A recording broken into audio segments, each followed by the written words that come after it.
What's up, everyone? It's Monday. You know what time it is. It's for another Real Bucks Talk live stream. And today I'm joined with a special guest. I'm pretty sure you guys know who this guy is. Jon Ledyard over at Pewter Report does an amazing job. And we get to get some awesome insight on this Buccaneers 31-29 victory. It shouldn't have been that close, to be honest, but it was. So we're going to break down offense, defense, special teams, which Plus called the cold sore last week before the game, and it turns out to be probably the best, most executed part of the three phases. So, Jon, give me a breakdown. How you doing? I'm doing well, man. I appreciate you having me on. We've been trying to set this up for a couple weeks, and finally the availability worked out. I was going to join you before the season, but I got sick. Thankfully, not COVID. I just got sick, and my voice, I was like dry. My throat would dry up, and I was like, I can't even do our podcast. I don't want to come on your show as a guest for the first time and be like hacking everywhere. And so I'm glad that hopefully I was able to get better for all the Pewter Report shows to wrap up, get better for game day last week, which was fun. And now I'm excited to break this one down with you. Lots to go over for sure. Awesome. And Jon, you know what? Before we talk anything, what's funny is we had Trevor Sikkema on like a little bit before the draft. I'm sorry. And, right? Same crap happened to me. I couldn't speak. Like I was ready. I was like, okay, let's do this. I couldn't talk. I felt normal. I just couldn't talk. And I was like, let's get on. And he was saying, oh, Bucs don't need an edge rusher. They're fine. I'm like, what? It's like, plus you should have yelled at him. Right. But that was my little 2 cents of me not being able to talk. That's funny. Overall, let's jump into the offense. Mm-hmm. So since everyone wants to talk Buccaneer firepower, weapons, Tom Brady, Gronk, everyone wants to talk that. So let's start with that. The Tom Brady Gronkowski connection, 2 tutties again. Gronk's looking like the Gronk of old. I mean, and he starts slow like he did last year. He's game ready and he's pumping it already. 8 catches, 90 yards, 2 touchdowns. But I mean, what do you see from that connection, and how good is this going to be throughout the season? I think it'll be good. I mean, it's always going to vary who gets the ball. You know, everybody's already freaking out about Mike Evans, and that's just ridiculous. You don't need look at what they did on offense, man. They had 4 throwaways and 4 drops, and there was everything else pretty much was completed. This isn't an offense that was struggling the other night, except when they were dropping the football. Everybody was open, and Brady was just kind of picking and choosing, and the lots were not cast in Evans' favor this night, and they will be another night. And that's just the way that it's going to go. Not everybody, especially when you turn the ball over as much as they did, not everybody's going to get the chances to have the production they could have. I mean, who turns it over 4 times? I know one doesn't really count, but who turns it over 3 real times and still has 3 90+ yard receivers like that? I bet that's not happened many times in NFL history, Mark. So that was crazy to see. And I think Gronk specifically, yes, I thought last year he looked good, but it did start a little bit slow. I thought week 3 on he really was fine. It was Brady who missed Gronk actually a bunch of times throughout the season. I've talked about this on the Pewter Report podcast before too, so apologize if people have heard it before, but every single receiver on the Bucs team last year, from Mike Evans to Tyler Johnson, Jaden Mickens, all those guys, they all had the best catch rate of their careers in terms of the percentage of targets that they had that were caught. It was the best of their careers. You can go trace that back to the quarterbacks they played with before and how inaccurate they were compared to how accurate Brady was, and make the pretty easy parallel. Even Antonio Brown, though, who played with good quarterback, even he had the best catch rate. All these guys, the only player who didn't was Rob Gronkowski, who had played with Brady the most in the past. So I just think that's hilarious, because those two were kind of, they have this chemistry, they have this connection. And while that was true in some ways, it did not really manifest itself on the field last year. They really are the two that, if anybody that can turn it around and play and have a much better connection this upcoming season, or this season that we're in now, I should say now, it's those two, because they were the ones they were the only pair that were really off too often, really. Even the end of the year, you remember the Vikings game, missed a deep shot. Saints game, missed a couple in the playoffs. They just couldn't. Yeah, there was, Panthers. There was a couple just missed connections all throughout the year. Gronk could have easily had an 850, 900-yard season. And he still had a good year, but it would have been a lot better if Brady had hit him on a couple of those balls. Crazy to think about, right? I mean, this is something we go over weekly on. I mean, we're going to get back to it, guys. We used to do a weekly breakdown of every game, put it out there. And we show the missed opportunities and a lot of deep shots to Gronk actually running open. He just threw it to another guy, or he just didn't see him opening up. late. Obviously, those are the only two guys that weren't in this offense from the year before, so they were probably learning on the go. So Right. only good things to me. This is insane good things. And then MDP over here said Tom read the blitz and Gronk knew the ball was coming too. So yeah, that was 2 checks that Gronk was saying was at the line. I guess break that down a little bit. What did you see? Like going back. Yeah. On that play, on that second touchdown, so they basically Cowboys cover every gap at the line of scrimmage, and Brady knows that pressure's coming, so he's just making sure, okay, we've got everybody matched up. We've got enough so that if everybody comes, if it's 0, we've got enough so that we can block everybody, and I can have time to throw. You know, so there are four receivers were out wide, and then he had the back and the tight end in to potentially protect. And so he had everybody kind of blocked up. It was going to be 7-on-7. We can block it up and I can have time. But then he said, you know what? He realized the matchups, right? And he saw DeMarcus Lawrence was going to be matched up on Gronk if they brought the inside guy. So he said he had Gronk basically just check release. Like if that's your matchup, basically just he's the furthest guy on the end of the line of scrimmage, punch him and then release. And so Gronk just executed it perfectly, punched and released, matchup with the defensive end. That's player as DeMarcus Lawrence is, that's not going to be an advantageous matchup for him. And so that was one that kind of won schematically, wasn't as much. I mean, Gronk did a great job selling it, setting, blocking, and then taking off. But that one was won by the brains of both players before it even started, really. Cerebral, insane. I mean, I guess 21 years experience helps with that. But also, let me bring this up. So 4 touchdowns, there's 2 interceptions. One of them was just a heave. The other one, Fournette, I don't know what the heck happened there. But still, to get 379 yards, 4 touchdowns, easily could have been 5-6 touchdowns, if not 450 yards or more. So, I mean, think about the way a couple drives ended. I mean, you have Godwin dropping the ball on 3rd down at the 5-yard line, and then you have Godwin fumbling at the 1-yard line. It should have been probably we're easily talking 500-yard, 5-6 touchdown game for Brady. I mean, it was that kind of a night. It was honestly. The rest of the aspects weren't, but his performance was really pretty reminiscent of that Detroit Lions game where he was just absolutely carving, you know, ball barely hit the ground, right read almost every single play, tons of balls down the field that were right on the money, looked super comfortable in the pocket.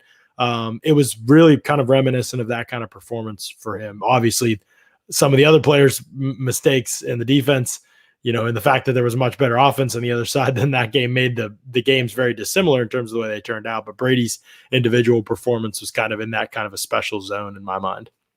It's a team game, so everyone's got to work together for one common goal. Obviously, defense wasn't up to par, but there's a bunch of people in the chat. There's a bunch of people watching. Guys, give us a like, hit that like button down below. Help support the channel. We really appreciate it. But let's keep talking some offense. Like he mentioned earlier, 2 other guys had over 90 yards. Those 2 guys, who were they? Let's look at it. Antonio Brown with his amazing huge catch near before halftime. And then Chris Godwin, he had his drop. He had his fumble at the goal line. So there were areas where that could have been even more insane of a game. Give me a little bit on him. I loved how they used Chris Godwin. Again, they always use motion. They used a lot of motion in this game. A lot. Yeah. Thankfully. You're using motion, right? And just using him, faking the run, getting out in open space, seeing who's running with him, and the other defender has to run through trash. Godwin went, I'll take that. But break that. How did they use Chris Godwin, in your opinion? Well, Chris Godwin, what's so unique about him, and he's obviously can play outside. We've seen enough of it to know that he can. He can beat corners out there, but he's just so dominant inside that he opens up the whole route tree, right? When you're a vertical-based offense, your inside receiver is more than just a slot, like a normal slot on some of these other teams that you might see. You know, we think of the slot kind of, you just think about the Rams and the way they use their slots and things. There's some differences there between the 2 teams. You know, while Godwin can do that short to intermediate stuff too, and he does, it's beyond that kind of with him. Like he is able to stretch the field and two-way goes vertically, post to corners. He can run. He runs verticals. Like he can do everything. So you're defending already like a 2-way go every time you're in the slot as your defensive back. Then you're defending a guy who can legitimately run every route with strength and speed and finish if the window's tight down the field. It's really hard. There's not like a easy way to win against Chris Godwin because he really doesn't have a weakness. There's not a negative aspect of his game. He's just one of the most well-rounded, balanced players in the league. You know, the one concern with Godwin at this point, people are going to bring up drops. I'm not buying into it just yet because, I mean, this guy had 6 drops in his first 58 career games. I don't think that goes away because in his last 5, he's had 9 drops. If you go back to the playoffs last year, obviously 5 in that Washington game, 2 more, throughout the rest of I think 1 against the Saints and 1 against the Packers maybe. But I mean, it was kind of an issue for him in the playoffs a little bit. He also obviously made some great plays in the playoffs, especially that Packers game. He was outstanding. So, I mean, he hasn't stopped being outstanding. He is dropping the ball a little bit more too the other night, and it's uncharacteristic for him, especially that deep ball. I know it was a little bit of a tricky track because he had to kind of switch and come back over the other shoulder to catch it, which is a little bit tricky, but he had space to do it. He had time to find it, and it looked like he had and just couldn't finish it. For him, those are just usually balls he catches. But Chris Godwin is a monster. Like we don't need to act concerned about him because it's a drop. When drops tend to live in our heads a lot as fans, they can pull us away from the rest of the performance. And then you look up and 9 catches. And by the way, at 55 yards after the catch, and he forced 4 missed tackles in this game. And he looked like 2019 Chris Godwin with the ball in his hands. Last year, I felt like just the offense and the disjointedness at times and his injuries, it wasn't quite as much of a factor in space as he had been the year before, where he was arguably one of the best receivers in the league with the ball in his hands. Now I think Godwin can get back to that type of player where with the ball in his hands, he's really dangerous, really dynamic, really strong, breaks tackles. So yeah, this was a really encouraging start for him. I think it's encouraging for fantasy owners because obviously all the targets that he had, he commanded a lot of Tom Brady's attention. The volume is going to be there. He's not going to drop all those passes. You'll get the big plays, you get the yak plays, you get the short yardage plays and just the easy catches. And he's going to do a lot for this offense. Just stay healthy all 16 or 17 games, and he's going to have a huge payday this offseason. Yeah, that's the big thing. It's another contract year, even though he's got that tag. Like you mentioned, 14 targets, unreal. I think Tom Brady trusts him and that he will catch the ball, let's put it that way. Mm-hmm. And just like you mentioned, clearly he does everything. He can go deep. He can meet you underneath. He's literally going to be the guy who can block, set things up for later down this in the game. Mm-hmm. All well-rounded player. I love him. And then AB's big catch before halftime. Another guy's just got a connection with Brady. Yeah, he's unbelievable because and obviously I covered the Steelers before this. I know people get tired of me saying this, but I've been around AB for a while, and I've seen his game. I've studied most of his games of his career, and what he's probably. I mean, obviously he's good at everything. He's kind of like Godwin in that way, except for he doesn't block. But everything else, he really has just never been bad at any of that stuff. So he can do everything, which makes him really dangerous.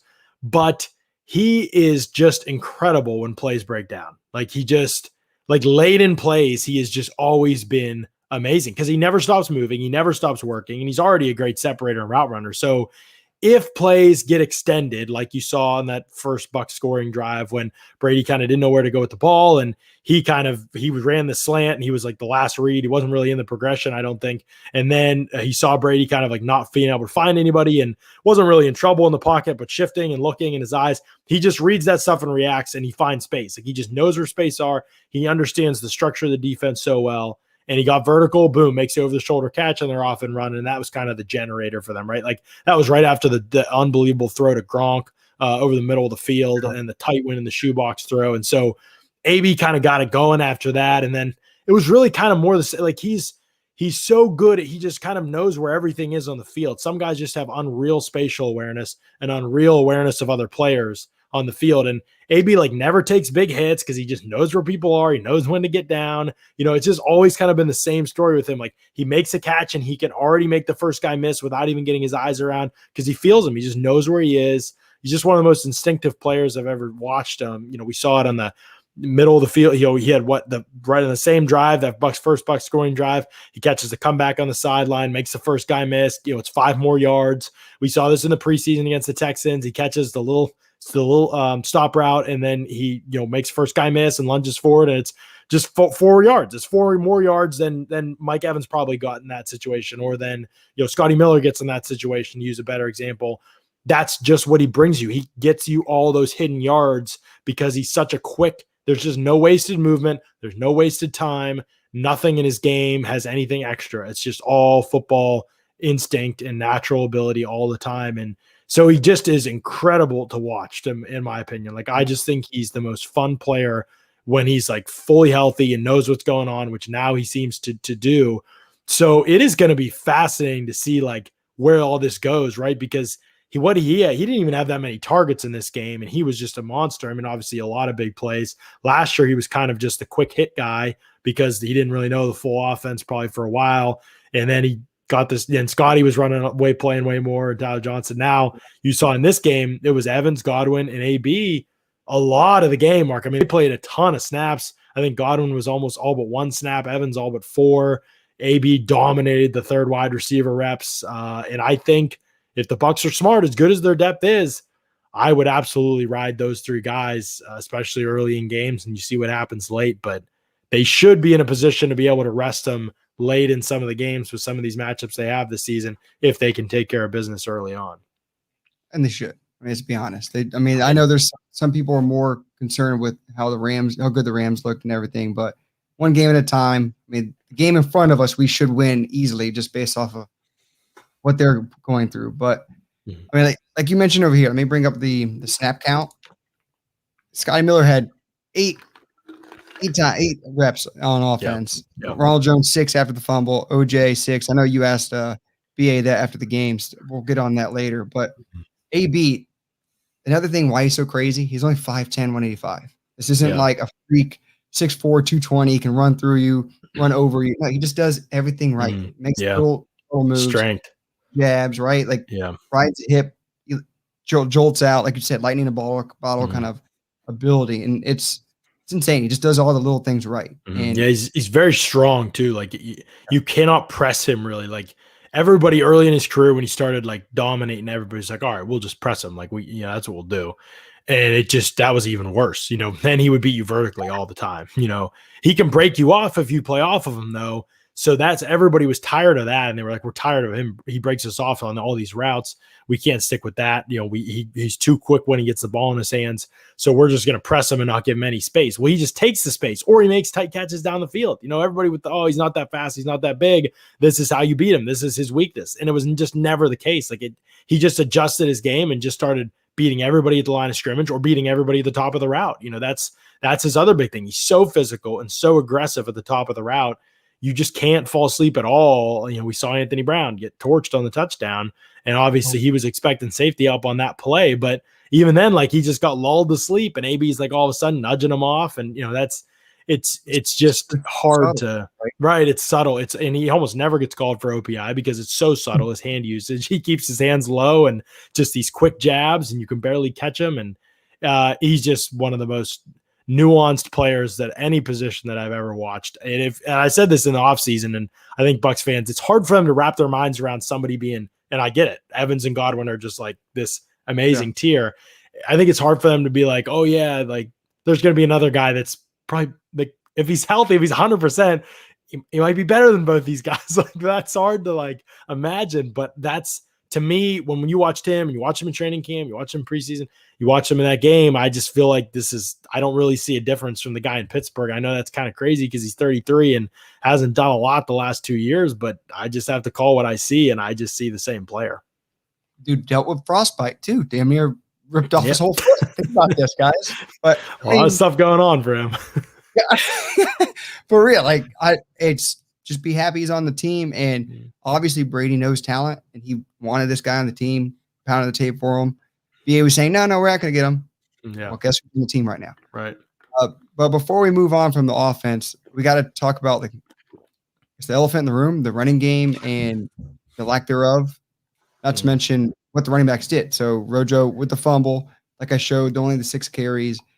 And then supposedly with his 4 carries for 14 yards, BA said he was looking good. I don't, maybe. And then Leonard Fournette, 9 carries, 32 yards, 3.6 yards per average. And then he had the one mishap where he just pops the ball in the air and interception goes to Brady's numbers, but really should have been a caught ball. So running backs, running game, I know it's an aerial attack. I mean, it looks good doing it. Why even stop it if it's working? So yeah. What do you think of the game? Well, I'm going to give some credit where credit's due. DeMarcus Lawrence is unbelievable, and he made the run game really hard for them. Because the Bucs, they asked their tight ends to do a lot of blocking in the end man on the line of scrimmage, and that just simply Gronk, OJ, didn't matter who it was. They could not hold Lawrence at all. I mean, Tristan Wirfs got thrown around by DeMarcus Lawrence. I haven't seen that happen in Tristan Wirfs' career. So Lawrence is a beast, and he made everything really hard for Tampa Bay. They don't really run outside, so they don't really have a lot of built-in reliable scheme moves to be able to deal with a guy like that. They tried to at the end, or not the end, but like when they were still running the ball, but they barely even ran it in the second half, which is fine. But we'll get to that in a second. But they tried to like just leave the last guy in the line of scrimmage, like hinge and get in Lawrence's way. And he still beat those blocks. Like, just get it his way, and like we'll run in between, we'll run in that B gap, and that didn't matter. So he is really, really freaking good. And I think that a lot of people look at his sack numbers and think, he's just another guy. But I don't know what's going on with the sack numbers completely. I know they get to focus on him a lot because he's like by far the best player on that defense, not even close. But he is a really, really good player. So he made life hard. The other thing is that here's the deal with the Bucs. Like, they would be a better rushing offense. Everybody wants to blame their offensive line and be like, they're not good in the run game. Like, I don't think that that's true. I'm not saying they're perfect or the best in the league in the run game. I don't think any of the players on their offensive line have a deficiency in the run game. All of those guys can block in the run game. I'm watching this Baltimore game tonight. I'm like watching Alejandro Villanueva, and I watched him for years in Pittsburgh. And I'm like, all right, he's a fine pass protector on the left side, or he has been in Pittsburgh, but he just never was a good run blocker. Like, and a lot of guys in the league are like that. They're like great at one thing, or they're just like okay in the run game, or they're bad in the run. I don't think that's. I think every guy in Tampa Bay offensive line can pass protect and can run block. That's not an issue to me. The biggest issues for Tampa Bay are the fact that their scheme relies a lot on tight ends and wide receivers as blockers. That's just tough to live that way because those guys are always in the formation. They're always blocking. They're always part of the equation. Run blocking is like math. Like, it's just variables, right? Like, how many variables do you have to eliminate to have a successful run? If your running back's not dynamic and the Bucs have not invested in the position that way or gotten that kind of production out of the position, then it's all about the scheme. So the Bucs are basically in that position where their run game will never be good until it's all about the scheme, until this the focus of the scheme. Their run game will never be consistently dominant until it's all about the scheme and what they do with the scheme. Because the running backs themselves, Leonard Fournette, very ordinary back across just a league average type of player as a running back. Ronald Jones is better than that, but he can never stay on the field. We don't need to keep harping on it. It's just not going to happen. Like, he might last 4-5 more games before he makes his next mistake, and then it's going to be the same scenario we saw in week 1 all over again. This is what's happened all throughout his 4 years in the NFL. So you have that situation. You just don't have a great back on this team. So that's fine. They just won a Super Bowl. They could win another one with that. Lots of teams do that. But the schemes got to be better if you want to be more efficient running the football. That means if you don't have a great back, take variables out of the equation to make life easier for them, make reads easier for them, make less defenders there. The reality is that Chris Godwin is a good blocking wide receiver, but that's going to work when you're out on the perimeter. Chris Godwin's not going to fit up in the hole and take out a linebacker as often as, everybody will, spam the Twitter the one time that he does it on the season, but consistently. Yeah, the majority of the time that's just not going to happen. Like, and he's not, there's too many variables in their run game right now for them to be consistently successful. They could rip a run when somebody misfits something like in the Panthers game, but overall, this probably is not going to be like a highly efficient run game until some things change schematically because they just don't have great backs. I mean, the Cowboys are about as weak as it gets up the middle, and they got dented in all night. But guys on the edges made plays because the tight ends couldn't block because Lawrence was a beast, because there's too many variables in the equation. I mean, Leonard Fournette missed the hole on the first carry of the game, I think. Could have been at least a better game than it was. And so you have that too. The backs have missed. Fournette especially will misread things. And so, there's yards left on the field by backs, and the scheme isn't great, and the tight ends don't block as well as you'd hope. Gronk's okay, but he's better in pass protection. OJ isn't a great run blocker, and Cam Brate's never been a great run blocker. And so it's really everything but the actual talent of the offensive lineman, in my opinion. Like, they're fine. Everything else, I think, needs to get better, basically, for them to be a better rushing team. And guess what? If they aren't, Mark, I don't really care. That's fine because their passing game is so good, and the passing game is not relying on the run game to be good. And we learned that last year and saw it over and over again firsthand. And we've learned it with almost every Super Bowl champ that in the last couple of years. It's not a big deal. They can overcome it if they're just like okay in the run game. Yeah, I mean, to sum it up for me, like the argument of who's running back 1, 2, doesn't matter. I mean, they're still going to get their opportunities. Like you said, Rojo just can't catch the ball, or he's making mistakes where he's getting yanked off the field. So he may be the better runner, but if you can't consistently stay on the field, right, then you're not the better runner. So it's catch-22, and plus would be yelling at me if I didn't bring this up. He fully agrees with you. They don't invest much in the running back position. It's not hard to get a guy that can do a little bit of everything. Mm-hmm. They're all over the league. Why can't you just find a guy that can do a little bit of everything? Mm-hmm. Doesn't have to be great. And also running out of shotgun, running out of clear it out, like you said, make it an easy read for the running back. So, and we don't do that enough, in my opinion. Right. I think with the duo run scheme too, and they did outside zone the other night. They did inside zone. They'll do split zone. They do some other stuff. You know, they did look a little more versatile as a scheme last night than I'd seen. But yeah, I think you're right. When you're still a primarily duo based run scheme, so you're still doubling up guys and working to the linebackers. Creases open for a sliver of time, and the timing is everything. It's hard for offensive linemen because you have to really displace the D tackles before you climb. And if the linebackers are coming downhill fast, like Micah Parsons was last night, that makes it hard too. Now it crushed Parsons a few times because they got him on play action a bunch too. So it's a catch-22 to it. You know, when you play linebackers that are firing all the time, just don't run it as much if you're a scheme like the Bucs. They didn't. I thought Leftwich adjusted to that perfectly. And they threw the ball over their heads all night for some of their biggest plays, especially in the first half. So they did a great job not beating a dead horse when the but it makes it hard because there's not a lot of time, and the Bucs don't have. I wouldn't say that Leonard Fournette obviously is not very explosive, and then Ronald Jones, he is, but again, if you can't stay on the field consistently, you know, then it becomes a struggle. If we were talking about Ronald Jones, reliable player, 3-down back with the same skill set, just without all the mistakes, the mental mistakes, and the confidence issues when he makes those mistakes, we probably would be talking about a guy. I mean, he almost got to 1,000 yards last year, and he wasn't even really, you know, that heavily utilized. And so I think he could be that kind of a rusher still, and they could be like a, you know, 20th ranked run game or something like that. Like, I think that could happen. But the problem is if they don't have a back like that on the field, then it's okay. You know, how explosive can we get to that next level? You know, can we get through those double teams, around those double teams? You know, you've got guys coming off blocks at the line of scrimmage because one guy's leaving, right? Okay, so the guard tackle are doubling and one's climbing. And then you've got one guy coming off because he's climbing to the linebacker. And well, now that D tackle is going to try to get a hand in there, and the back should already be coming through there. And if the back doesn't hit it with speed, that guy might grab him and slow him down, and then they can gang tackle him. Things happen that quick in the run game. I mean, explosiveness is one of the most important traits for a back. That's why I've said I'd really like to see more of Giovanni Bernard carrying the ball because he's at least quick. You know, he's not going to break a ton of tackles, but if he gets through there quick, he might be able to beat an arm tackle as it comes across. He might be able to beat a guy to the gap. And I think that's one of the most important traits for a scheme like this. And they just haven't really found a back that can stay on the field that has that trait. I heard that was your question you asked during the after the first. I was like, oh, yeah, I know why I said that. Yeah, Bruce did not think that was a good question. Apparently, he did not think that was worthy of being asked, despite the fact that he said that their pass catching out of their backs was what do you say, average at best, and that they dropped a pass for a touchdown or for an interception. And I was like, well, I mean, okay, there's the problem here, and you don't want to play the solution anymore. That's interesting to me, at least. But we got a great story out of it. I think a lot of people did. I know it got a lot of reaction on our site for people commenting. I don't think Arians realizes that, but yeah, it's an issue. I mean, I would just play him more. Now, is Giovanni Bernard going to be the solution to everything for the Bucs running game? No, for sure.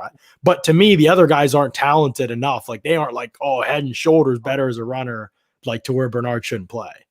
Fournette has no burst. The first 5 yards, nothing. It's terrible. Yeah, right. Everyone thinks LSU Fournette, where he's running, but that was when he had a whole head of steam of 20 yards, where the gap was about 12 feet wide. And he's running full speed through it, and then a linebacker comes up after 10 yards. I mean, come on. I mean, this isn't momentum. I think it's the first carry of the game. When you get a chance to see the all-22 watch, the first carry of the game, I think Fournette gets the handoff, has the gap, like it's there for him right off the double team, just hit it right away. The safety is, yes, filling from deep. He's going to get hit at like 5 yards, or he's going to have an opportunity to make a guy miss at like 5 yards. But the linebackers are out. I won't get too technical. Linebackers are out of there. They're not, if they make a play, it's going to be running across. They're going to try and hit him from the side. You don't have to, like, that's what you want as a running back. You want those opportunities for guys that are trying to attack you from the side or from behind. And if it's a safety, head on. Like, you want to be able to take that guy on. And Fournette stops his feet and cuts back into the linebackers because he won't go through the hole and take on the safety. And it's the same issue all last year. And people always are like, you're a hater with Fournette, you're with me. And I'm not a hater for anybody. I just want a big back to run somebody over. If you can't and you don't want to run over a safety in the hole or make a safety miss in the hole, then I just don't want you to touch the football as a running back. Like, it's exactly what this play was schemed up to do. And you can give credit to that safety for filling fast from depth. That's his job. But your job is to go through the hole that the line created and make the guy that's unaccounted for miss. And he won't do it. And he didn't do it last year. And I just don't know that that's ever going to change for him. And they obviously don't feel the same way in Tampa Bay because they keep giving him opportunities, or Rojo keeps making him give him opportunities because I don't think he has the confidence. That's a big part of it too. That's your answer right there. It's just Rojo not being able to stay on the field and then someone said he took himself out of the game. No player take. Come on, that's hard because Rojo might have honestly. He has talked openly about it. Coaches have talked openly about it. I wouldn't say he took himself out of the game, but I would say he could very easily have expressed on the sideline emotion that made it easy for coaches to say, we know this kid, we've worked with him for years. He's just not mentally in a place where like he's over what his mistake, and he could hurt the team being in that position. That's the more likely scenario. I don't think he like vocalized like, I don't want to go back in. I think it's more like they could see on the sideline he was affected by the mistake, and in that situation it could jeopardize the team further. And that obviously that, it only takes one of those plays to end up with an L. So there's layers to it with Rojo. He's a complicated player to coach, I think, based on everything he's even said and position coaches have said. And so there's some layers to it, but yeah, it's hard to know from a distance how, if that situation with him could be handled better or not. That's actually kind of scary. Yeah. I mean, there's a human element to this that's hard for us from our viewpoint to totally understand. I appreciate that Rojo's been really transparent in the past about that, and coaches have been too. I mean, look at the situation with Fournette even last year. That was another one. Fournette's been very transparent since it happened about like how he almost got cut and his attitude, and and I feel for him for honestly. I mean, I remember his freshman year at LSU, people were like, it's a sin this guy has to wait to go to the NFL. He'd be the best back in the league right now. And that's the kind of stuff that was being said about him. And then you get to the NFL and you're getting cut on your rookie contract as a top 5 pick. And so anyway, that human element to it really matters, and how you coach guys through that. I mean, Fournette was a healthy scratch, and then obviously it ended up being the right move for him. So they handle that situation great. And it's hard to know whether they're handling Rojo great or not. They obviously have said all the right things to the media. They've praised him up and down. They've been very vocally supportive of him over the years. They put him back in the Panthers game, and he actually played well in that game last year after he made a mistake. And, so they've tried everything with him. That's for sure. You can't look at the evidence and say they haven't tried everything with him. It's just the fact that he continues to kind of make some of those. Now, I will say this, like, his fumble wasn't as big a deal as Fournette's drop for the pick. I mean, that drop was an uncontested, easy catch. Like, that was just a simple, you know what I mean? DeMarcus Lawrence punched the ball out of Rojo's hands after tossing Tristan Wirfs. I mean, that was a grown man play. And yes, Jones held it a little loose, but that to me was not as egregious as Fournette's play. So it wasn't that he made the mistake and they were like, oh, I'm going to be harder on Rojo than Fournette. It was the way both players responded. Fournette was ready to go mentally and respond to his mistake, and did. And Rojo, they did not feel that way about. And based on history, it's hard to fault him based on everything we know. Yeah, well, I mean, it's still one game, guys, so it's not right. He's going to get opportunities in the next game, no question about it. Oh yeah, he's still clearly the better runner, in my opinion, and a lot of other fans' opinion. But let's move on over to the defense now. So defensively, we still allowed 29 points. Dak had. I mean, I gotta give credit to Dak. Dak had one hell of a day. I mean, coming back from injury, everyone's saying about his shoulder as well, like, oh, he's not gonna be able to throw as well. there was pressure in his face almost on every damn throw, and he still made some elite throws and making great reads quickly. Yes, they took advantage of Jamel Dean on a lot of occasion. They even had to move Carlton Davis over on the second half of the season, or second half of the game to kind of cover that side. Maybe they're thinking it's too quick. He's just throwing to that side. But Dak deserves some credit for that. The Bucs defense did what they do per usual, stopping the run. Zeke wasn't involved at all because of that.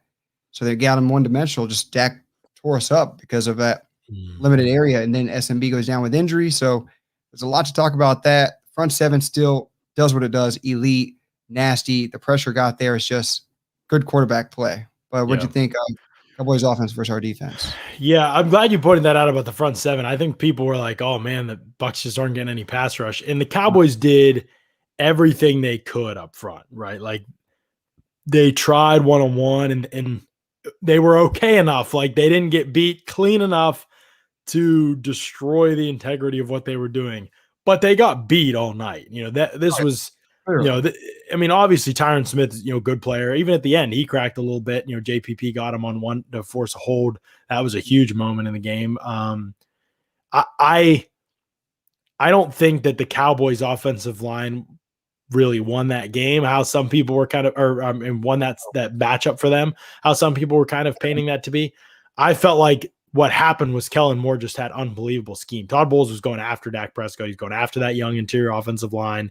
That was his whole scheme, make him communicate through everything. Not a bad idea, to be honest. I don't even, now that I've had time to sit and reflect, I don't even totally discredit Bowles for that. I mean, it was probably a good plan, right? I mean, Prescott coming off injury. It was probably a good plan. But when you get punched back like Kellen Moore did, lots of short passes, tons of play action, tons of RPO, tons of max protect, it's time to adjust some things. I disagree with the way he came out. You know, I mean, the first snap of the game, he's playing with one safety on the field. That's a lot. That's aggressive, man. It was 6 defensive linemen against a 5 wide empty for Dallas. It was, you know, and they still could have everything covered if Sean Murphy Bunting did his job, but we'll talk about him in a second maybe. But yeah, I felt like he really thought the Cowboys were going to run it, which like early on in the game, which just blew my mind. Like Dallas is not that dumb, right? Like Kellen Moore has been one of the most pass happy OCs in the league. Like, and Mike McCarthy basically didn't even run the ball in Green Bay. Like everybody knows where he's coming from. It's just funny to me that they've really felt like they were going to try and pound it with Zeke against a team that had scored 30 plus points in 7 straight games and going into that game and had this juggernaut of an offense. And they thought the Cowboys were going to come out there and be conservative. It's just silly to me. Like I just never thought that was going to happen. And obviously it didn't happen. And so they adjusted kind of as the game went on, but again, the short passes were still there and they really wanted to make Dallas beat him in the red zone. And that's kind of how Bulls defense works anyway. He doesn't feel like you can consistently string together enough 10, 12 play drives to be able to beat him.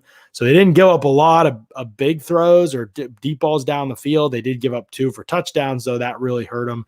But obviously when you're 1 for 4 in the red zone as a defense, you're probably going to take that. When the Cowboys are 1 for 4 in the red zone as an offense against the Bucs defense, you'll probably take that. And that's kind of the story of the game there, was their ability to hold up there. Obviously some missed field goals, but keeping them out of the end zone was really critical, I felt like. So they didn't dominate the game the way you hoped they would.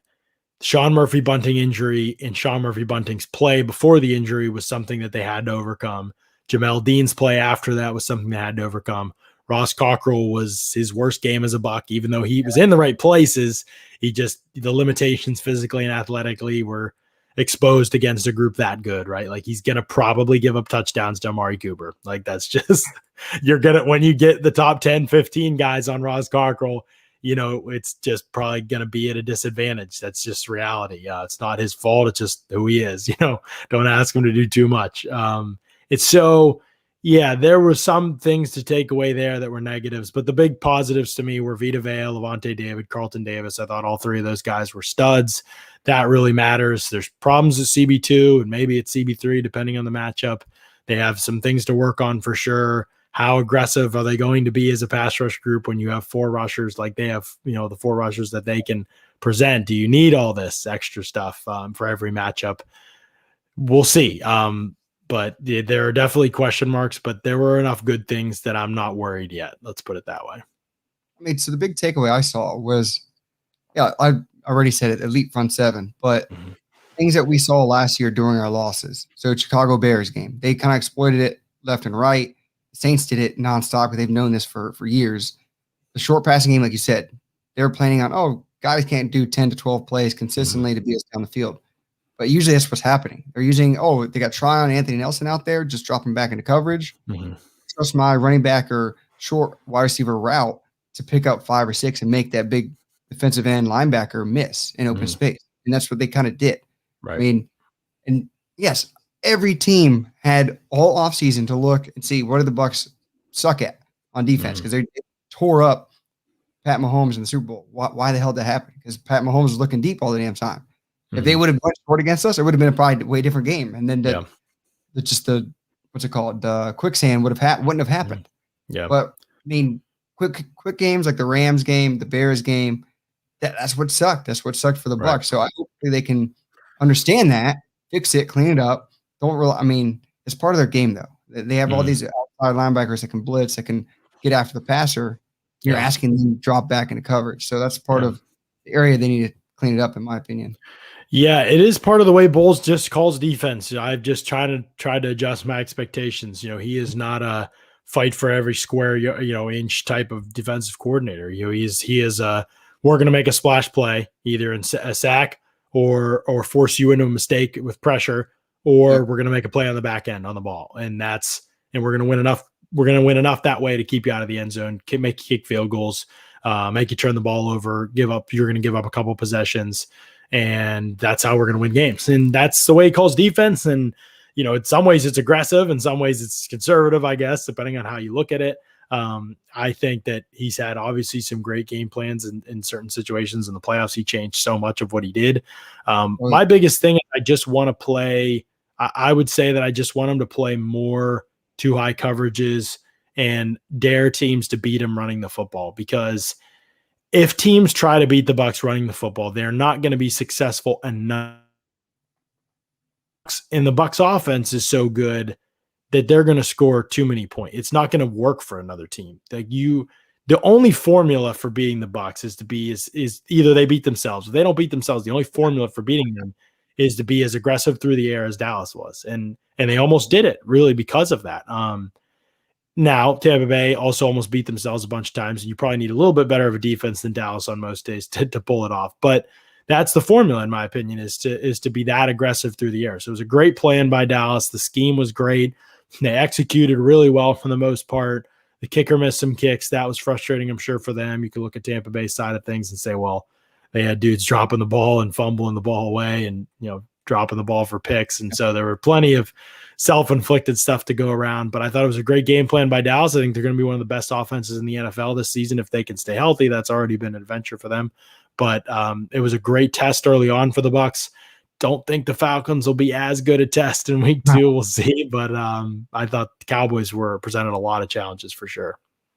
And like you said, Cockrell covering these wide receivers. I mean, you have Amari Cooper and Lamb, both could be potentially number ones in any team. Yeah, right. Gallup really got hurt, but still, he's pretty damn high up there, and his deep game is insane. So that was a tough competition to go up against, and it just showed one side of the field pretty good with Davis, the other side question marks. But I mean, give him some help over top, especially when that's happening. Like you said, with 2 high safeties, I just don't see Bowles doing it. He only did that, tucked it in for the couple games in the NFC Championship and Super Bowl. Yeah, that's about it. But the CB2 conversation is a very real question mark. Like, there really are no other question marks in terms of like, is this player good, or can this player start on the whole Bucs team?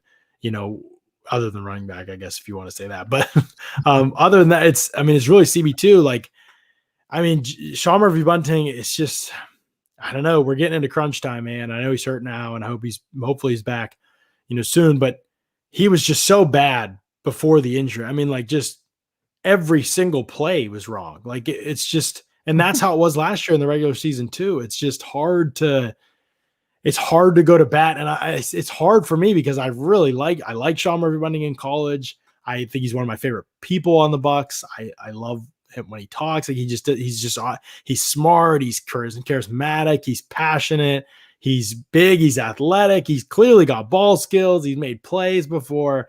It just ain't firing on every rep. Like there's just a lot left to be desired on every rep. It's just hard to justify that guy being your CB2 when he makes the kind of mistakes that he makes. And the playoffs were great last year, and he definitely stepped it up some. I mean, he got beat some too, but he definitely stepped it up some. And this is supposed to be the start of the big year, right? He was hurt all last year, he said, and that affected him a lot. And okay, all right, I'm willing to give him some grace, and we'll see now. And he just, I mean, what? It's 5 catches on 8 targets for 77 yards, touchdown. And what they threw the big play he should have given up was the pass that was behind CeeDee Lamb and ended up being, it wasn't really a drop, but it was a misfire by Dak. But that was on the Cowboys' first drive of the game. Yeah, they should have scored on that first drive of the game because he gave up that out route to CeeDee Lamb, that deep out. And his technique was just terrible on that play. I mean, so even when it wasn't in the box score, he was getting beat. It's just hard to be encouraged by his level of play. Now he could come back and maybe, he turns it around again, and he's been kind of an up and down player. So, maybe he has another run like the playoffs at the right time. But then is Jamel Dean the answer? I mean, he's another one that just, man, talk about hot and cold. There just has not been a solution there for the Bucs at that CB2 spot. Obviously, they pieced it together for the Super Bowl, but it bleeds over then into CB3, and it's a really important position to be deep at. They just really need Sean Murphy-Bunting to get healthy and play a lot better, and Jamel Dean to play a lot better. And if those guys, can play like they played in the playoffs, then they'll win a lot, and they'll probably be the best team in the NFL. If they don't, that'll be the biggest thing that holds them back, is that they just didn't have the DBs. Because at the end of the day, you got to have DBs in today's NFL. It's like quarterback and O-line and DBs. I think you just need those things, or you got to have a great scheme. And so we'll see if they got it, when SMB gets back, and hopefully Dean can play a lot better than he played in this game. I don't think it's ever going to be consistent with Dean. In my opinion, he's just the type of player he is, what he is, I think, at this point. But hopefully you can capitalize on enough positive moments for it to matter for the defense. I mean, when I look at SMB and Dean, SMB, he has all the athletic traits. Yeah. I just don't know. Sometimes like he's total opposite of Dean. Dean's big, like north and south, he's really good. He can go forward and back pretty good. It's just when you make him go east and west, he's too tight hipped. He doesn't really shift well. He looks kind of goofy. Look at his legs at times. You're like, the hell? But he can run like a gazelle, like deep. But that's not the position. You got to be able to move everywhere. And then he can't play inside. He can't play nickel at all. I don't want him there. Right. And that's why he was terrible as a rookie season. They tried him there against Seattle, and Seattle lit him up. Yeah. So SMB, he does better there. He can actually blitz. He can drop back into coverage. He can do everything else, but they asked him to do too much at times, I think. Yeah. I think he just figure out the hell he's good at and consistently do it. That's another hard thing for Sean Murphy-Bunting, is that they ask him to play inside and outside, and I'm not sure he's ever really been an inside player. I don't know if he's a slot at all. So he's obviously better there than anybody else they got, though. So that's kind of where they're at now. This will open up the interesting conversation of, can the Bucs get 3 safeties on the field? To me, that's like the thing that makes the most sense. And I'll write about that in Bucs briefing on Wednesday. But I wonder if there's a path to getting Mike Edwards, Antoine Winfield, and Jordan Whitehead on the field more often together this season. Sure. But they're going to have to find out if Mike Edwards and Antoine Winfield can play in the slot. And they say that they can, and they train him there. But, we haven't really seen a ton of it in a game from either of those guys yet. So they got to be able to figure that out if they want to put all 3 of them on the field together. They are clearly 3 of their better defensive backs, 3 of their 4 best defensive backs. And so you got to try it. And then maybe you could just keep Sean Murphy-Bunting outside, and maybe you could simplify things for him. And with that scheme, he could play a lot better, and you could use your smarter, more versatile players like Winfield or Edwards in the slot. I don't know if it's going to happen at this point. I don't think it's going to happen, but we'll see if Dean really struggles and Murphy-Bunting's out a while. Maybe they have no other choice, and maybe they end up figuring out something that works or makes sense for them because of it. There's still going to be growing pains. There's no perfect solution to it right now. Again, maybe they could piece. Maybe Murphy-Bunting comes back and he really, he does take off, and it was just a one bad game. It's happened to Carlton. I mean, Carlton said it happened. So, but the thing with Murphy-Bunting that gets me is that it's not just it's technique and it's mental mistakes. And for a guy that's as smart as he is, that is hard for me to like understand why that happens. Like, why on the first play of the game are you biting up on a curl when you should be in your deep third? And Antoine Winfield's reaming you out on the first play of the game because you're giving up a 30-yard pass to get Dallas out from under its own end zone because you're not in your area and you're not doing your job. And Winfield's going to come all the way over to save it. What would have been a 99-yard touchdown on the first play of the game if he doesn't make that tackle. So that's the kind of stuff that it's killer for the team. And he's got to get that kind of, it's both for him. And I really hope that coming into year 3, it would look a lot better. And it hasn't. It just hasn't looked better. You're dead on with that one. We saw that like in the nosebleeds. Like, why the hell? Why? Yeah. But yeah, it is what it is. He needs to get back healthy. Let's see what he can do when he gets back on the field. Mm-hmm. You agree with the safety point, though? I mean, they talk up Mike Edwards nonstop. Oh, he's a ball hawk. He's a playmaker. Don't put him on the damn field. So let's see. So that's the biggest thing. Winfield, I love Winfield. I think he's on the brink of having a great season. They just need to give him opportunities where the ball's floating in the air. That's the other thing. Winfield, yes, I agree with you. He's a baller, but like, put him near the ball then. Like, he can't be playing free safety in a single high scheme all the time if you want him to make an impact. Like, you got to put Edwards back there. Like, Edwards can play free safety. You got to trust him there, and you got to let Winfield make more plays around the line of scrimmage if you want to get the most out of his skill set. Not always. Like, he could play free safety a lot still. You could play too high a lot still with it. That you can do all that stuff, but I just don't think you're going to get the most out of him if you don't move him closer to the ball. He makes impact plays when he's around the ball. And when he's closer to the line of scrimmage and you have a guy in Edwards who can play free safety, I just think you need to do some stuff with figuring that out, because it could be a real win for them if they can figure out roles for all the 3 of those guys that can put them on the field at the same time. And it's crazy. Like, you didn't really hear his name much, but look, he still had 5 tackles, 3 assists. Antoine Winfield. I mean, the dude's all over the place. Put him close to the ball. He's going to get sacks, tackles for loss. Mm-hmm. He's shown he can do it. Just, I don't know what they were doing schematically this game. Just don't get it. But also, big question. A lot of people were saying this in the chat because of our cornerback position. Let me see if I can bring it up here. There we go. Why are we bringing in guys that got caught from training camp instead of guys like Richard Sherman? I know he's got some age, some tread on him, but this is a question in the chat. It's been like 3 or 4 other people said this. So what is your take on this, getting guys like Richard Sherman? He's a schematic fit, but you're taking on a lot at this point with Sherman. Remember the last time he was in the news, there's just personal stuff going on with him, and I have no idea where he's at. And with that's going to matter a lot to the Bucs. That stuff's going to be really important, and I can't speak to it. So that certainly makes sense why they wouldn't have signed him at this point. Also, I don't know about he's healthy, what kind of shape he's in. I don't know anything about that stuff with him. We haven't heard anything with Richard Sherman signing anywhere. So that's usually an indicator that, for now, at least, he seems to be a little bit out of the loop in that regard. So there's not a lot of good corners just kind of sitting out there. I think they expect Murphy Bunting to be back after a few weeks, so we'll see what happens. Pierre Desir is a good signing, though, for the practice squad. I mean, that's a guy who's played a lot. He fits the scheme. He's been at his best. He was in Indy for years when they ran tons of zone. He's at his best in his own scheme, but he has the size to play a little man when he needs to. You don't want to leave him on an island, but he's right now, he's your 5th corner, 6th corner or whatever. So, I mean, you're talking about that level of expectation, but that's a guy with starting experience that's going to be on your practice squad. That's played pretty solid, in his career, and he's a good dude too. And he's a hard worker, good scheme fit. So that makes a lot of sense to me. You need Ross Cockrell to be able to play well enough in certain matchups. The hard part is the matchups. Like, that's always been the hard thing for Ross Cockrell. He's a good, solid player, but he just can't do everything and he can't cover everybody. So you've got to scheme around that, help him. Biggest thing for the Bucs, play 2 high safeties, keep everything in front of you. You'll make enough plays. You'll make enough plays with the pass rush if you do play that way. Like, not everybody is going to scheme this thing up like Dallas did. Kellen Moore's a beast. Dak's a beast.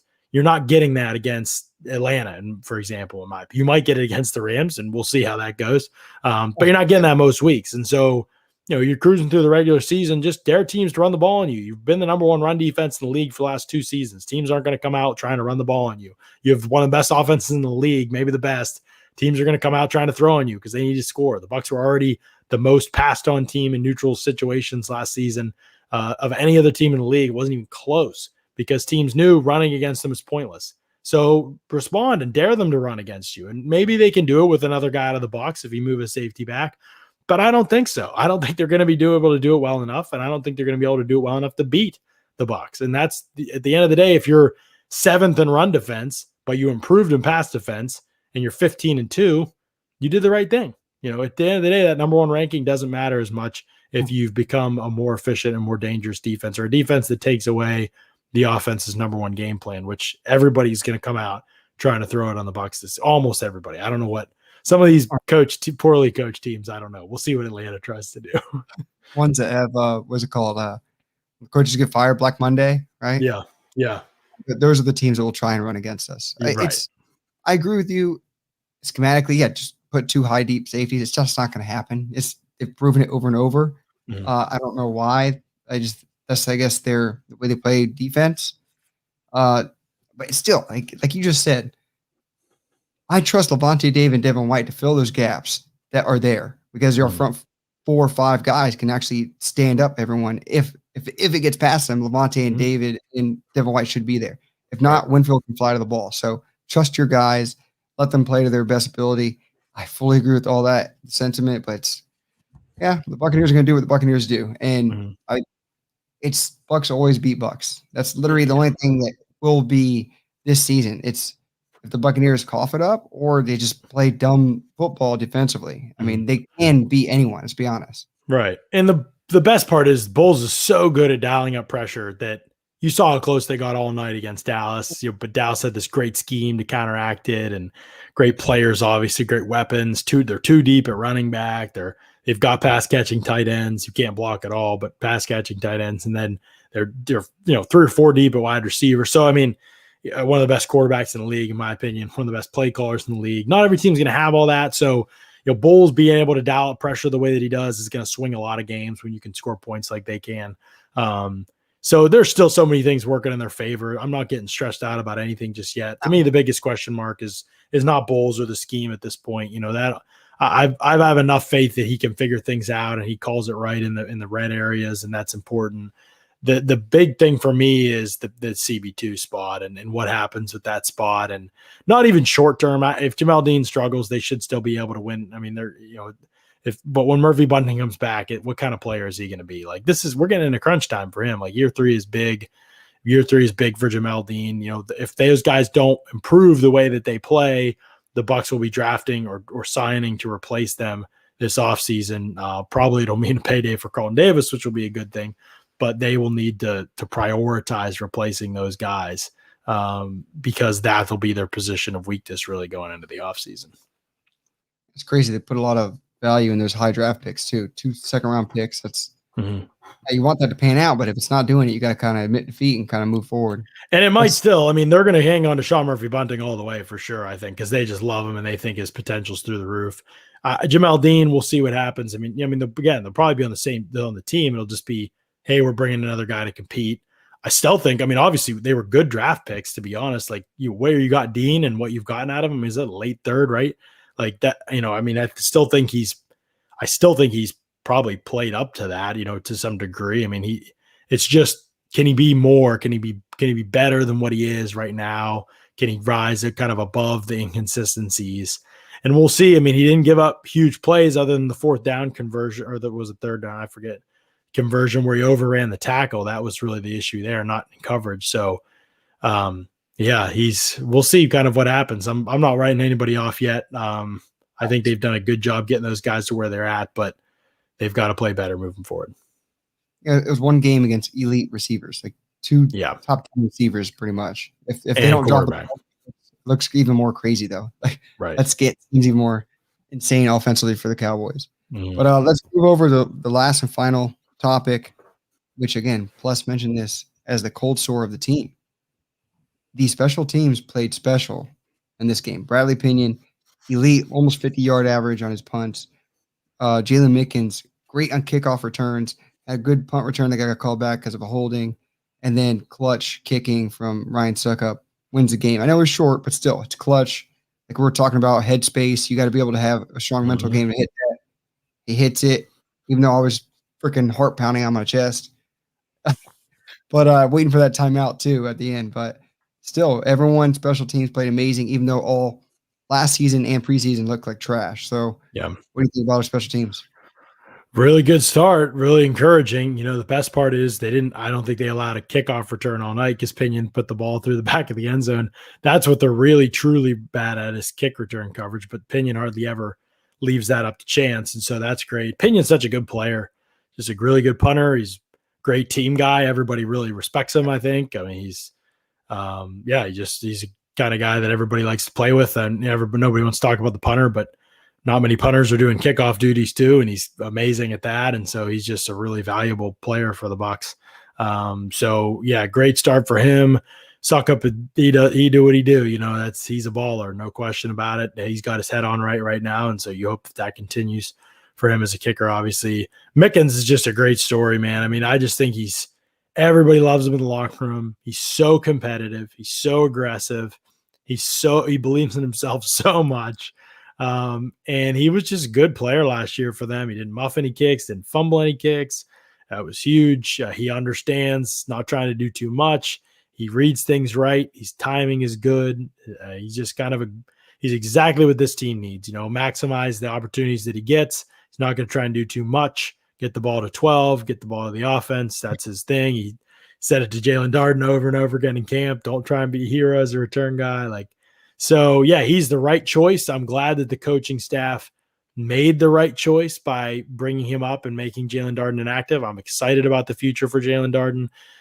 That does not need to be a priority for the Bucs right now. Right now, the priority is winning football games, and Jaden Mickens gives him a better chance to do that. And by the way, really good performance by him as a gunner too. Really encouraging performance by him as a gunner. I don't know how many tackles he'll make, but he's going to beat the hell out of those vices. He is just physical and aggressive, and he gets through those guys, and they might rough him up once or twice, but he never stops coming. And he's the kind of guy you want to play with and suit up with. I think he brings an energy that group really, really loves. I think so. He's been nice, and D. Delaney's kind of the same way. I mean, another guy, he talk about a guy who's earned it, and he beat the vice a couple times on punt as a gunner.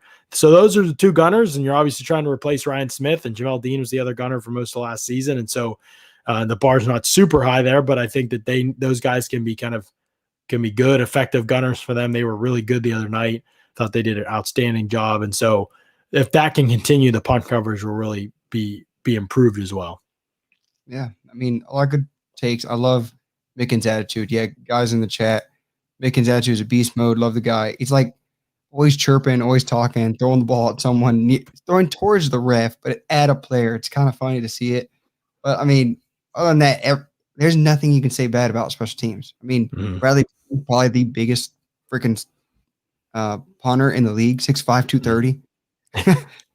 Humongous. But, I mean, other than that, awesome. And then, we had to get a new long snapper.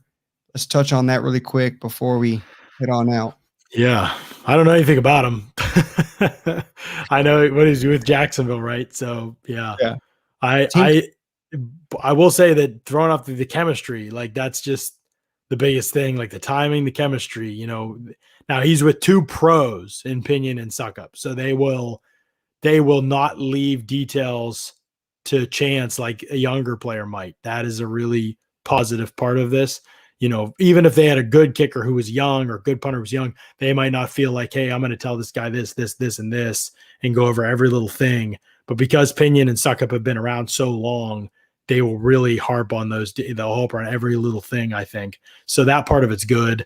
Obviously, Armstrong's going to harp on it. We'll see. I mean, I don't know. Backup long snappers hopefully they don't derail things. That's what you're hoping. But the timing, that's all going to be. And hopefully they have a week to figure it out before they have to really nail down hopefully Atlanta's not close enough that those kicks really matter as much as they would the week after in the Rams game. Better not, let's be honest. I mean, that one should be more of a, let's just make sure we win this easy. But you never know. It's the NFL. I mean, look what they did against the Eagles. We should, to be honest. But other than that, guys, we hit the hour. I'm glad you guys stayed for the show and actually tolerated us talking for this long. But John, let them know where they can find your work. Let us know what you're going to be doing all season and where they can find you. Yeah, you can find my work over at pewterreport.com and on Twitter at Ledyard, Ledyard NFL Draft. That's Pewter Reports where my articles go up, and then you can watch the Pewter Report podcast, obviously, and you'll see me over there a bunch of times a week. And especially on game days, we do like a live stream, and we've been going right through the game, like an in-game live stream. We've been talking comments, live reactions, and analysis during the game. That's been really, really fun. I've had a good time doing that, and had a great attendance and interaction with fans. So we'll be doing that again Sunday against Atlanta. We'll be live probably an hour before kickoff, and then throughout the game, we'll be offering reactions and analysis of things as they happen throughout the game. So, yeah, that's where you can find all my work over there with the Pewter Report crew. Awesome. Thank you, John. It was awesome time. Special guest. Yeah.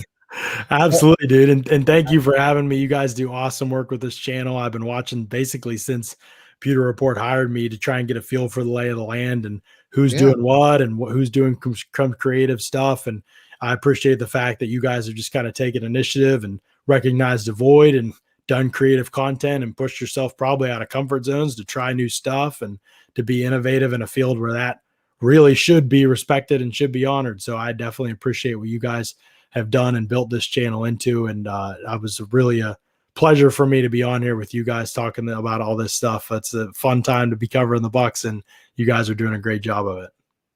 Oh, thank you, John. That actually means a lot for me because I watch or read up on all your breakdowns all the time. So that's actually pretty cool. No, for sure. I mean it. Thank you. Well, hopefully we can do this again. Later date. Hopefully another big Bucs win, maybe playoff run. Let's see. Other than that, guys, thanks for being part of the show. And with that, until next Monday. Peace.